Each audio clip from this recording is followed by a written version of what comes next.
how else can you do that? Think of you and I, we sit down after lunch now.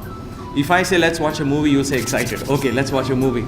But if I put a 1940 movie where Sehgal or somebody sings Jab dil hi toot gaya, Jab dil hi toot gaya, you'll say, oh gosh, really? Why? But in 1940, your parents, my parents, they fell in love watching that song. They must have held hands and say, oh my God, this is amazing.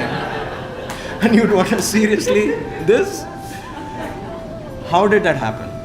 It is because your brain and my brain are now stimulated to a different frequency.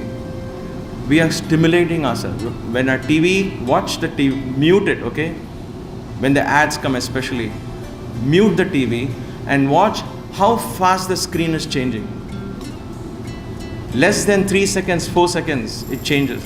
In a film, put out the audio because audio distracts. Put out the audio and say, I'm just going to focus how much the screen is changing. You'll focus, and every 5 seconds, 7 seconds, it is changing. So you want the screen to change. Now your brain gets addicted or stimulated to that change. So when you go back to 1942 story, when they are one camera, right? And then they're zooming in and slowly following, and like, oh gosh. Now the brain is saying, I can't handle it. And that is why when we sit in the morning and we say 21 ohms, you're like, how long is this boy? This guy is going ohm for so long. It's 21 ohms. I thought it'd be over in 7 minutes. This is going for 20 minutes. How is it? The brain doesn't, so slowing down, the brain becomes so foreign now that you resist. And it's natural. Imagine you and me are like this. Think of our children who are born. We can at least go back. We still have the seeds where we can retrain our brain. But children today are so hyper, their brain is so stimulated to a completely fast-paced life that they don't know what meditation is. They have no clue. Seriously. Because nothing that they see encourages them to go there. And so they're constantly wanting something. It's almost like an addiction to a drug. We are fighting a drug, yes, but then TV becomes that drug. It's an addiction. If I tell you we're not going to watch TV for 2 weeks, ask yourself, what do I do in the evening then, right? Because we have got addicted. Imagine a child being born in that, being fed with that. So the brain is exactly forming the same pattern. So they need that. They find their solace there. That is their satsang for them. That is where they have friends. They don't know anything else. I'm not saying this to scare you, but sometimes we need to take a step back and say, okay, this is what is happening. What happens here? How is it related to mindfulness?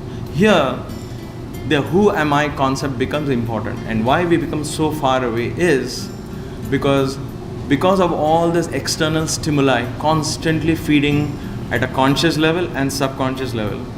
We begin to assume an identity that is completely not us at all. We assume an identity. We start shopping the way others shop.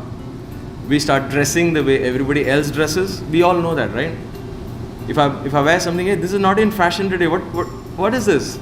I don't know this guy, sorry. We want to buy the car which is in today. We want to shop in the mall which is in today. You go to the mall is in you, you're in the mall, then you say, I am the mall.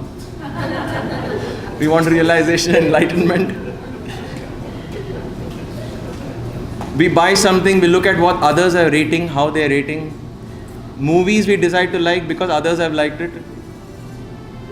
So imagine our uniqueness that we were born is lost because you're constantly now trying to become something or somebody. And everybody is chasing that weird somebody where it doesn't exist. We have borrowed ideas, we have borrowed likes, we have borrowed dislikes, we have borrowed tastes, we have borrowed fashions, we have borrowed beliefs. So where is my core value? Who am I then? I don't know. I have no time to think about that. I don't allow my child to think about that because we are creating all the, that Inception movie. You're planting all the thoughts right in the childhood. You're building the reality for them and then say, this is it. This is where you should laugh. This is where you should cry. We train them.